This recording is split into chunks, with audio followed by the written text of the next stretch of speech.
দুদু ফুদু এরা কেন যে উল্টাপাল্টা কথা বলে, পেশাব করলে ভেসে যাবে। এগুলো তো আমাদেরকে ছোট করছে জিয়াউর রহমানের দলকে ভাই।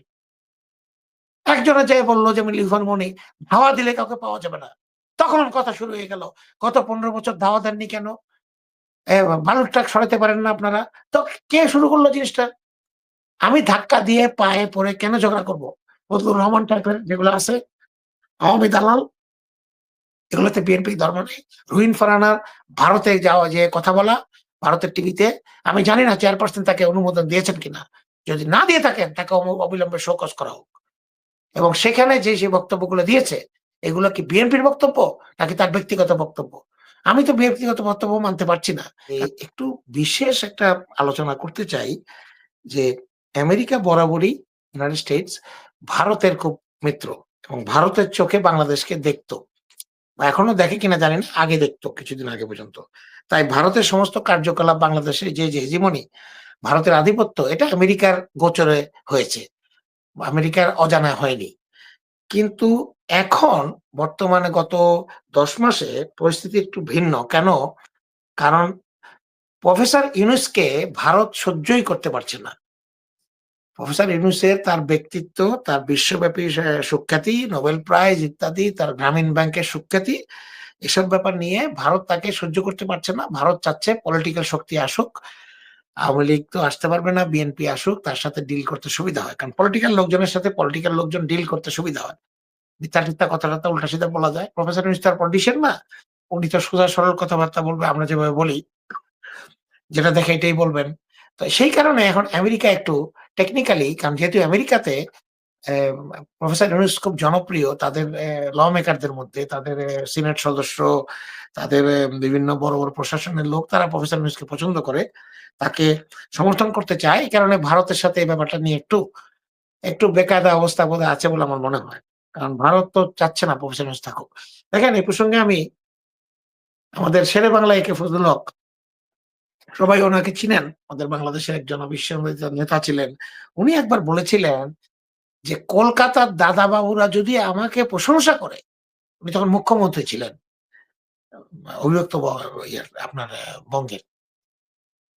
তখন কিন্তু আপনারা সন্দেহ করতে পারেন যে আমি নিশ্চয়ই আমার জনগণের বিপক্ষে কাজ করছি। আমি আমার দেশের এবং জনগণের সাথে বেইমানি করছি, উল্টাপাল্টা করছি বলেই দাদাবাবুরা আমাকে প্রশংসা করছেন। এই একই কথা আজকে বলতে চাই যে ভারত যখন বলে যে অতি দ্রুত সময়ে নির্বাচন চাই, নির্বাচন দেখতে চাই, তখন আমাদের মনে সন্দেহ লাগে যে দ্রুত নির্বাচন হলে ভারতের কি লাভ ভাই? বাংলাদেশের জনগণের লাভ ক্ষতি। ভারতের কি লাভ?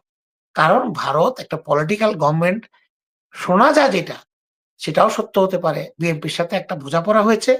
যেহেতু ভারত বুঝে গেছে আওয়ামী লীগকে এই মুহূর্তে আর বাংলাদেশে আনা যাবে না। নামই নেওয়া যাবে না। জনগণ খুব বিক্ষুব্ধ। সেই হিসাবে বিএনপি যদি ক্ষমতায় আসে, ক্ষমতায় আসবে, আল্লাহর রহমতে যদি হয় তাহলে আসার সম্ভাবনা সবচেয়ে বেশি। তাহলে বিএনপি তাদের একটা লাইনে থাকলো। বড় গ্রস বিষয়গুলোতে, মুখ্য বিষয়গুলোতে বিএনপি একটা আন্ডারস্ট্যান্ডিং এ থাকলো ভারতের সাথে। ভারতের সাথে আমরা কোন যুদ্ধ পরিস্থিতি সৃষ্টি করব না। ভারতের কোন কিছু ব্যান করব না। চিকেন নেক কে ক্লিয়ার রাখবো। ভারতের চ্যানেল ব্যান করব না। এটা হয়তো হতেও পারে। সেইটা বোঝাপড়া থেকেই ভারত বলছে দ্রুত নির্বাচন। আবার যখন বিএনপি বলছে দ্রুত নির্বাচন, আনফরচুনেটলি এই নির্বাচনের দাবিটা যৌক্তিক। বিএনপির দাবিটা যৌক্তিক, কারণ বিএনপি ১৫-১৬ বছর ধরে নির্বাচনের জন্য আন্দোলন করে আসছে।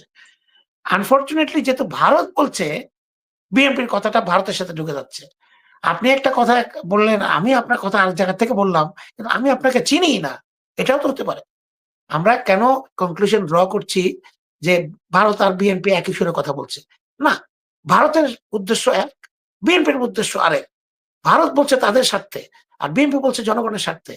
কিন্তু প্রবলেম হচ্ছে বিএনপির যে নেতাগুলো আমি বলছি, এই যে এগুলা সবগুলো যে মানে হ্যাক হয়ে যাওয়া নেতাগুলো, এই নেতাগুলোর কারণে কিন্তু আমাদের যৌক্তিক দাবিটা অযৌক্তিক হয়ে যাচ্ছে। এই দুদু ফুদু এরা কেন যে উল্টাপাল্টা কথা বলে, পেশাব করলে ভেসে যাবে।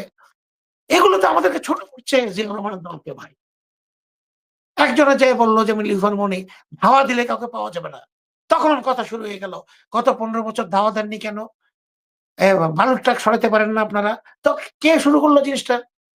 আমি ধাক্কা দিয়ে পায়ে পড়ে কেন ঝগড়া করব? আমি বড় দল, আমি জিয়াউর রহমানের দল, আমি ৩ বার রাষ্ট্র ক্ষমতায় ছিলাম। বাংলাদেশের বহুদলীয় গণতন্ত্র দিয়ে গেছেন উনি আবার। বাংলাদেশের গার্মেন্টস সেক্টর আমরা সৃষ্টি করেছি। বাংলাদেশের প্রবাসী সেক্টর আমরা সৃষ্টি করেছি। বাংলাদেশের যত কিছু উন্নয়ন, যত কিছু সংস্কার, যত কিছু ভালো বিএনপির আমলে অনেক কিছুই বিএনপির আমলে হয়েছে। তাহলে সেই বিএনপি আজকে অসহিষ্ণু আচরণ, একটা মানে খুব, খুব রেস্টলেস, চঞ্চল আচরণ কেন করছি আমরা? এই চঞ্চল আচরণটা করতে গিয়ে যারা নতুন ভোটার, যারা কোনদিন বিএনপির শাসনামল দেখেনি, আমি আবার এই কথাটা আপনার অনুষ্ঠানে বলে গেলাম। যেই ছেলেটার বয়স আজকে ২৫ বছর বা ২২ বছর বা ২৩ বছর, সে কিন্তু বিএনপির শাসনামল কখনো দেখেনি। তার বয়স ছিল ৫ বা ৭ বা ৬, তখন তার জ্ঞান তার এখনো হয়নি, তার মেমোরিও নাই। সে কিভাবে বুঝবে খালেদা জিয়া কিভাবে সরকার চালাতেন? সে তো দেখেছে একমাত্র শেখ হাসিনার সরকার, নির্যাতন সরকার। সে চিন্তা করছে শেখ হাসিনার সরকার নির্যাতিত ছিল, তাদেরকে বিদায় করেছি। এখন আমরা ভালো একটা সরকার আনবো।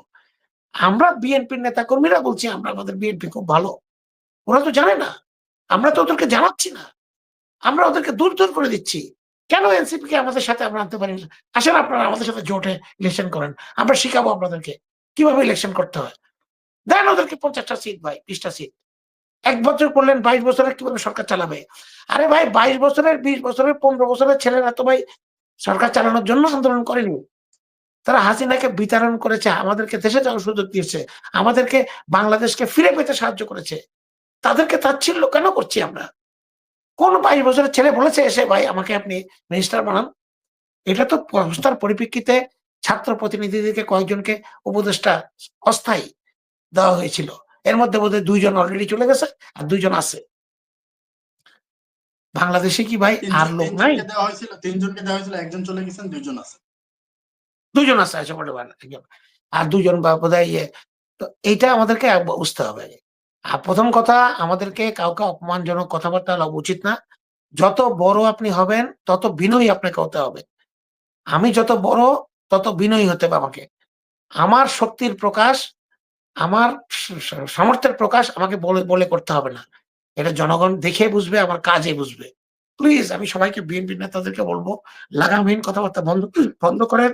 ফজলুর রহমান টাইপের যেগুলো আছে, আওয়ামী দালাল, এগুলোতে বিএনপির ধর্ম নেই। রুহিন ফারহানার ভারতে যাওয়া যে কথা বলা, ভারতের টিভিতে, আমি জানি না চেয়ারপারসন তাকে অনুমোদন দিয়েছেন কিনা। যদি না দিয়ে থাকেন তাকে অবিলম্বে শোকজ করা হোক। এবং সেখানে যে বক্তব্যগুলো দিয়েছে, এগুলো কি বিএনপির বক্তব্য নাকি তার ব্যক্তিগত বক্তব্য? আমি তো ব্যক্তিগত বক্তব্য মানতে পারছি না। কারণ সে বিএনপির একজন নেত্রী, বিরাট নেত্রী, শুধু নেত্রী না, যে কিনা একাধারে আওয়ামী লীগ এবং বিএনপি ২ টার থেকে সুবিধা নিয়ে থাকে। এবং ৩২ নম্বর ভেঙে ফেললে তার খুব কষ্ট লাগে। আর শেখ মুজিবের মূর্তি ভেঙে ফেললে মির্জা ফখরুলের খুব কষ্ট লাগে, বুকে আঘাত লাগে। উনি উনার নেতা ছিলেন, বললেন না? উনি আমাদের তো নেতা ছিলেন। যারা কিনা আমার শহীদ রাষ্ট্রপতি জিয়া রহমানকে মুক্তিযুদ্ধ স্বীকার করে না। তার মৃত্যু দিবস নিয়ে করে, তার লাশ নিয়ে হাসাহাসি করে যে শেখ হাসিনা। বেগম খালেদা জিয়াকে যে জন্ম তারিখ নিয়ে গালাগালি করে যে দল, একটা মানুষের জন্ম তারিখ নিয়ে তারা কলুষিত করে। উনি ১৫ই আগস্টে হয়েছেন, স্বীকার করে না। একটা বিষয় এর সাথে কিসের আপোষ? কিসের ঐক্য? চাই নাই ঐক্য, চাই নাই আপোষ। আমাদের কাজ এনসিপি করে দিচ্ছে কেন? কেন এনসিপি যে রংপুরে যে সে বদমাইশ, সে স্বৈরাচারের দোষর, আপনার এরশাদের ভাই গোলাম কাদের, জিএম কাদেরের বাসায় আক্রমণ করতে হয়? এনসিপি কেন যায়? বিএনপি কোথায়? বিএনপি না বলে মাস্টার মাইন্ড, বিএনপি বলে সব জায়গায় নেতা। ক্ষমতায় আসবে, বাংলাদেশ সবচেয়ে বড় দল, ২৭০ টা সিট পাবে। তাহলে কাজকর্মগুলো কেন আপনার ১০ টা সিটের মতো? শো ইউর অ্যাকশন ভাই। এনসিপি যে বিরোধিতাটা করছে, এনসিপি আওয়ামী লীগ নিষিদ্ধ করাতে অগ্রণী ভূমিকা রেখেছে। কেন বিএনপি পারল না? সময় মতো সময়ের জায়গায় কাজটা করতে হবে। আমি এখানে একটা বিষয় একটু আপনার কাছে বলি যে এনসিপির সঙ্গে বিএনপির নেতাকর্মীদের যে বিরোধ বা বিএনপি নেতৃবৃন্দ এনসিপি কে তাদের প্রতিপক্ষ হিসেবে দাঁড় করছে কিনা, যে আওয়ামী লীগ নিষিদ্ধের বিষয়ে এনসিপি ভূমিকা রাখছেন, কিন্তু রুমিন ফারহানার আজকের একটা বক্তব্য যে উনি হুবহু যে বক্তব্যটা বলেছেন যে আমি জানি না এনসিপির কোনো গঠনতন্ত্র তৈরি হয়েছে কিনা, আমরা তাদের রাজনীতি বলতে যা দেখছি তা পুরোটাই আওয়ামী লীগ কেন্দ্রিক। আওয়ামী লীগকে ব্যান করো, আওয়ামী লীগকে নিষিদ্ধ করো, এটাই তাদের মূল কথা। এর বাইরে মানুষকে তারা কি দেবে আমরা জানি না। এনসিপি আওয়ামী লীগের ব্যান চাই, নিষিদ্ধ চাই, এইটাতে রুমিন ফারহানার আপত্তির জায়গাটা কোথায়? এনসিপির রাজনৈতিক যদি তাদের নীতি আওয়ামী লীগের বিরোধী হয়ে থাকে, গঠনতন্ত্র আওয়ামী বিরোধী হয়ে থাকে, রুমিন ফারহানাদের আসলে এটাতে আপত্তি কি? দেখেন এই যে চোরে যে চুরি করে যে বলে মানে বলে ফেলে, বেফাস বলে ফেলে যে আমি তো কালকে রাতে এখান দিয়ে গেছিলাম, চুরিটা তো এখানে হয়েছে। তো রুমিন ফারহানার কি দরকার আছে এই কথাটা বলা? সন্দেহটা তো অটোমেটিকলি আপনারা সৃষ্টি করেন। আওয়ামী লীগকে ব্যান করা তো আপনারও কাজ। আপনি না হয় ঠিক আছে ভাই, দুধে ভাতে ছিলেন, সংসদে গেছেন, বেতন নিয়েছেন, প্লট পেয়েছেন, আবার পাবেন। আপনার তো ইউর প্রিভিলেজড। বাট আমরা যারা প্রিভিলেজড না, আমরা যারা নির্যাতিত হয়েছি, হাজার হাজার লোকজন শহীদ জিয়াকে ভালোবেসে, বেগম খালেদা জিয়াকে ভালোবেসে, দলকে ভালোবেসে রাজনীতি করেছি, আমরা কেন আওয়ামী লীগের সাপোর্ট দিব? আমাদের তো কোনো আওয়ামী লীগ আত্মীয় নাই।